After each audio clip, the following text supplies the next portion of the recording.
প্রিয় দর্শক, আমরা এখন একটা সূর্যমুখী বাগানে আছি।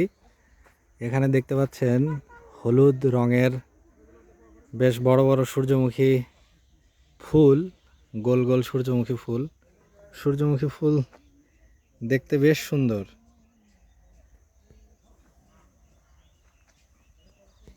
আমরা অবস্থান করছি পারুলকান্দি গ্রামে, সিরাজগঞ্জ জেলার কাজীপুর উপজেলার সোনামুখী ইউনিয়নের ছোট্ট একটি গ্রাম পারুলকান্দি।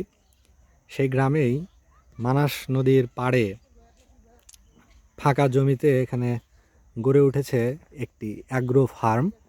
সেই অ্যাগ্রো ফার্মেই এখানে সূর্যমুখীর বাগান করা হয়েছে। দূর দূরান্ত থেকে মানুষ সূর্যমুখী বাগান দেখার জন্য ছুটে আসছে এখানে। সূর্যমুখী গাছ সাধারণত একটা মানুষের উচ্চতা বিশিষ্ট হয়, অর্থাৎ 5 ফুট 6 ফুট এরকম উচ্চতার হয়। সূর্যমুখী বাগান হচ্ছে চোখের প্রশান্তি, অর্থাৎ এদিকে তাকিয়ে থাকলেই মনে এক ধরনের প্রশান্তি কাজ করে। এবং হলুদকে বলা হয় আনন্দের রং।